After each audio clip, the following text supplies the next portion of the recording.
ನಮಸ್ತೆ ವೀಕ್ಷಕರೇ, ಲಾ ಪಾಯಿಂಟ್ ಕಾರ್ಯಕ್ರಮಕ್ಕೆ ಸ್ವಾಗತ. ನೀವು ನೋಡ್ತಿದ್ದೀರಾ ನ್ಯಾಷನಲ್ ಟಿವಿ. ನಾನು ರೇಣುಕಾ ಹರೀಶ್. ವೀಕ್ಷಕರೇ, ಇವತ್ತಿನ ಸಂಚಿಕೆಯಲ್ಲಿ ದಾಂಪತ್ಯದ ಹಕ್ಕು ಅಂದರೆ ಕಾನ್ಜುಗಲ್ ರೈಟ್ಸ್ ಕೇಸ್ಗಳು ಅದರ ಪ್ರಾಮುಖ್ಯತೆಯನ್ನು ಕಳ್ಕೊತಾ ಇದೆ. ಇದ್ರ ಬಗ್ಗೆ ಒಂದು ಎಕ್ಸ್ಪ್ಲನೇಷನ್ನ ಕೊಡ್ತೀನಿ.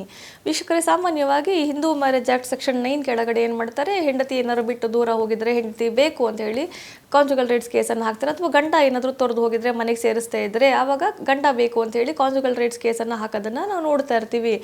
ವೀಕ್ಷಕರೇ, ಎಷ್ಟು ಅನಿವಾರ್ಯವಾಗಿ ಈ ಕೇಸುಗಳು 5-6 ವರ್ಷ ಪೆಂಡಿಂಗ್ ಇರ್ತವೆ ಅಂತಂದರೆ ಇದರಿಂದ ಯಾವುದೇ ರೀತಿ ರಿಲೀಫು ಸಿಗೋದಿಲ್ಲ.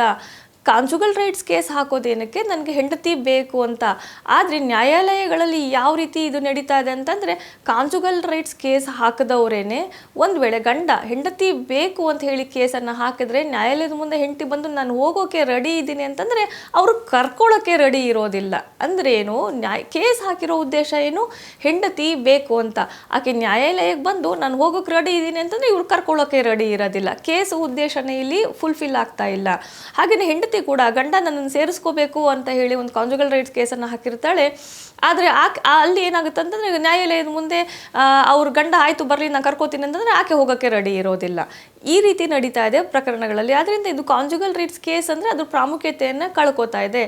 ಆದರೂ ಯಾಕೆ ಇಷ್ಟು ವರ್ಷ ಕೇಸ್ ನಡೆಯುತ್ತೆ? ಒಂದು ವೇಳೆ ಕೇಸು ಏನು, ಕೇಸ್ ಫೈಲ್ ಮಾಡಿರೋದೇನಕ್ಕೆ, ಹೆಂಡತಿ ಬೇಕು ಅಂತ ಕರ್ಕೊಂಡು ಹೋಗಬೇಕು, ಕರ್ಕೊಂಡು ಹೋಗಿಲ್ಲ ಅಂತಂದರೆ ಕೇಸ್ ವಜಾ ಆಗಿಬಿಡಬೇಕು. ಈ ರೀತಿ ಆದರೆ ನ್ಯಾಯಾಲಯಕ್ಕೆ ಎಷ್ಟು ಅನಿವಾರ್ಯ ಇರುತ್ತೆ ಪ್ರೊಸೀಜರ್ಗಳನ್ನ ಫಾಲೋ ಮಾಡೋದು, ಕೇಸನ್ನು ಮುಗಿಸೋದು ಅಂತಂದರೆ ಅಲ್ಲಿ ಕರ್ಕೊಂಡು ಹೋಗಕ್ಕೆ ರೆಡಿ ಇಲ್ಲ ಅಂದ ಕೂಡಲೇ ಕೇಸು ವಜಾ ಆಗೋದಿಲ್ಲ. Next evidence, cross, argument, judgement ಅಂತೆಲ್ಲ ಹೋಗುತ್ತೆ ಕೇಸು. ಅಂದರೆ ಏನು, ಮೆರಿಟ್ಸ್ ಮೇಲೆ ಕೇಸು ಡಿಸೈಡ್ ಆಗುತ್ತೆ. ಇಲ್ಲಿ ಓಪನ್ ಕೋರ್ಟಲ್ಲೇ ಹೇಳಿರ್ತಾರೆ ಕರ್ಕೊಂಡು ಹೋಗು ಅಂದರೆ ನಾನು ಹೋಗೋಕ್ಕೆ ರೆಡಿ ಇಲ್ಲ, ನೀನು ಕರ್ಕೋಬೇಕಂದ್ರೆ ನಾನು ಕರ್ಕೊಳ್ಳೋಕೆ ರೆಡಿ ಇಲ್ಲ ಅಂತ ಹೇಳಿ. ಆದರೂ ಕೂಡ ನ್ಯಾಯಾಲಯಗಳ ಅನಿವಾರ್ಯ ಹೇಗಿರುತ್ತೆ ಅಂತಂದರೆ ಪ್ರೊಸೀಜರ್ನ ಫಾಲೋ ಮಾಡಿ ಒಂದು ಜಡ್ಜ್ಮೆಂಟನ್ನು ಕೊಡಬೇಕಾಗತ್ತೆ. ಅದರಿಂದ ಸುಮ್ಮನೆ ಏನು 5-6 ವರ್ಷ ಈ ರೀತಿ ಕೇಸನ್ನು ಯಾಕೆ ದಾಖಲೆ ಮಾಡಿರ್ತಾರೆ ಅನ್ನೋದು, ಇಲ್ಲಿ ಏನಕ್ಕೆ ದಾಖಲೆ ಮಾಡಿರ್ತಾರೆ ಅಂತಂದರೆ ಇದರಿಂದ ಒಂದು ಥಿಂಕ್ ಕೂಡ ಇರುತ್ತೆ. ಅಂದರೆ ಅದು ಇದರಿಂದ ಇನ್ನೊಂದು ಉದ್ದೇಶ ಕೂಡ ಇರುತ್ತೆ. ಯಾವುದೋ ಮಹಿಳೆ ದಾಖಲೆ ಮಾಡಿದ್ರೆ ಯಾಕೆ ಮಾಡಿರ್ತಾಳೆ, ನಾನು ಮೇಂಟೆನೆನ್ಸ್ ಕೇಳ್ತಾ ಇದ್ದೀನಿ, ವಿನಾಕಾರಣ ತೊರೆದು ಬಂದಿಲ್ಲ ಅಂತ ತೋರಿಸ್ಕೋಬೇಕು, ಅದಕ್ಕೆ ಕಾನ್ಜುಗಲ್ ರೈಟ್ಸ್ ಕೇಸು. ಹಾಗೆ ಒಂದು ವೇಳೆ ಹೆಂಡತಿ ಹೋಗಿ ಏನಾದ್ರು FIR ಮಾಡಿಸ್ಬಿಟ್ರೆ, ಏನಾದರೂ ಮಾಡಿದ್ರೆ ಅದಕ್ಕೋಸ್ಕರ ಗಂಡನ ಕಡೆಯಿಂದ ಒಂದು ಕಾನ್ಜುಗಲ್ ರೈಟ್ಸ್. ಇದುವರೆಗೂ ಅವಳೇನೂ ಮಾಡಿಲ್ಲ, ಮುಂಚೆನೇ ನಾವು ಮಾಡೋಣ, ಒಂದು ವೇಳೆ FIR ಅಂತಾದರೆ ನಮ್ಗೆ ಈಸಿಯಾಗಿ ಕ್ವಾಶ್ ಆಗಿಬಿಡುತ್ತೆ.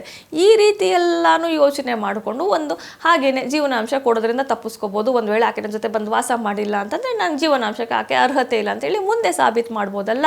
ಹಾಗೆಯೇ ಒಂದು ವೇಳೆ ಆಕೆ ಬಂದಿಲ್ಲ ಅಥವಾ ಗಂಡ ಬಂದಿಲ್ಲ ಅಂತಂದರೆ ನೆಕ್ಸ್ಟ್ ವಿಚ್ಛೇದನಕ್ಕೆ ಒಂದು ಗ್ರೌಂಡ್ಸ್ ಆಗಿಬಿಡುತ್ತಲ್ಲ ಅಂತೆಲ್ಲ ಹೇಳ್ಕೊಂಡು ಇದೊಂದು ಧಾವಿಯನ್ನು ಕಾನ್ಜುಗಲ್ ರೈಟ್ಸು.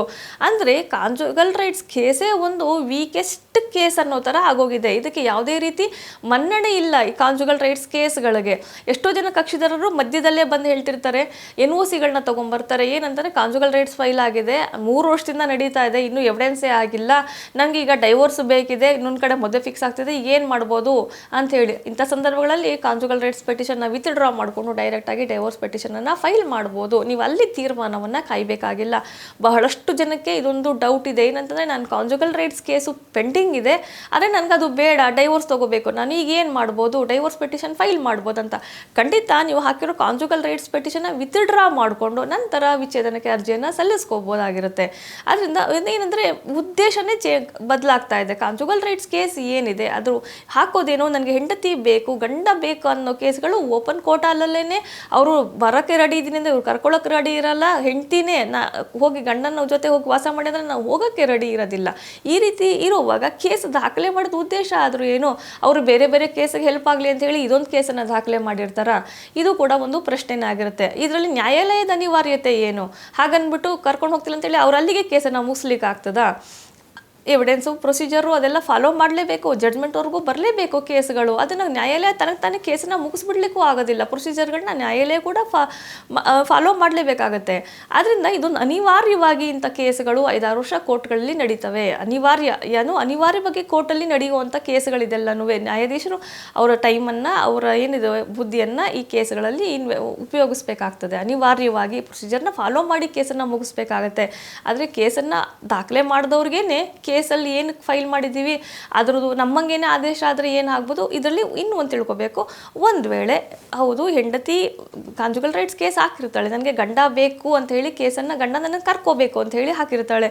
ಒಂದು ವೇಳೆ ಗಂಡ ಹೆಂಡತಿನ ಕರ್ಕೋಬೇಕು ಅಂತ ಹೇಳಿ ಆದೇಶ ಆದರೂ ಕೂಡ ಒಂದು ವೇಳೆ ಗಂಡ ಏನಾದರೂ ಹೆಂಡತಿನ ಕರ್ಕೊಳ್ಳಿಲ್ಲ ಅಂತಂದರೆ ಬಲವಂತವಾಗಿ ಇಲ್ಲ ನೀವು ಕರ್ಕೊಳ್ಳೇಬೇಕು ಅಂತ ಹೇಳಿ ಅವ್ರನ್ನ ಅಲ್ಲಿ ಇರಿಸೋಕೆ ಬರಲ್ಲ. ಯಾವುದೇ ಸಂಬಂಧಗಳನ್ನು ಬಲವಂತವಾಗಿ ಇರಿಸೋದಕ್ಕೆ ಸಾಧ್ಯ ಇಲ್ಲ. ಹಾಗೆ ಹೆಂಡತಿ ಕೂಡ ಏನು ಕೇಸು ಗಂಡ ಬೇಕು ಅಂತ ಹಾಕಿರೋ ಗಂಡ ಹೋಗಿ ಹೆಂಡತಿನ ಅಲ್ಲೂ ಕೂಡ ಯಾವುದೇ ರೀತಿ ಪ್ರಯೋಜನ ಆಗೋದಿಲ್ಲ. ಡೈವೋರ್ಸ್ ಕೇಸಲ್ಲೂ ಇದೇ ರೀತಿ ಆಗುತ್ತೆ. ಏನು ಅಂತಂದರೆ ಒಂದು ವೇಳೆ ಡೈವೋರ್ಸ್ ವಜಾ ಆಗೋಯ್ತು ಕೇಸು, ಒಂದು ವೇಳೆ ಹೆಂಡತಿನ ಕರ್ಕೊಳ್ಳಲ್ಲ ನಾನು, ನನಗೆ ಗಂಡ ಬೇಕಾಗಿಲ್ಲ ಅಂತಂದರೆ ಅನಿವಾರ್ಯ ಏನಿದೆ, ಕೋರ್ಟ್ ಬಂದು ಅವರಿಬ್ಬರನ್ನು ಸಂಸಾರಗಳನ್ನ ಸರಿ ಮಾಡ್ಲಿಕ್ಕಾಗೋದಿಲ್ಲ. ಅವರೇ ವಜಾ ಆಯಿತು ಅಂತಂದರೆ ಜೊತೆಯಲ್ಲಿ ಎಲ್ಲಿ ಇರ್ತಾರೆ, ಅವರು ಕೂಡ ಬೇರೆನೇ ಇರ್ತಾರೆ.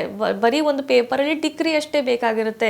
ಅದರಿಂದ ಇಂಥದ್ದೊಂದು ಈ ವೈವಾಹಿಕ ಸಂಬಂಧಪಟ್ಟ ಕೇಸ್ಗಳು ಏನಾಗ್ತದೆ ಅಂತಂದರೆ ಅದು ಸ್ವರೂಪ ಕೂಡ ಚೇಂಜ್ ಆಗ್ತಾ ಇದೆ, ಮತ್ತು ಅದು ಆದೇಶಗಳು ತಗೊಳ್ಳೋದು ಕೂಡ ಹೆಚ್ಚು ಪ್ರಯೋಜನಕಾರಿ ಆಗಿರೋದಿಲ್ಲ.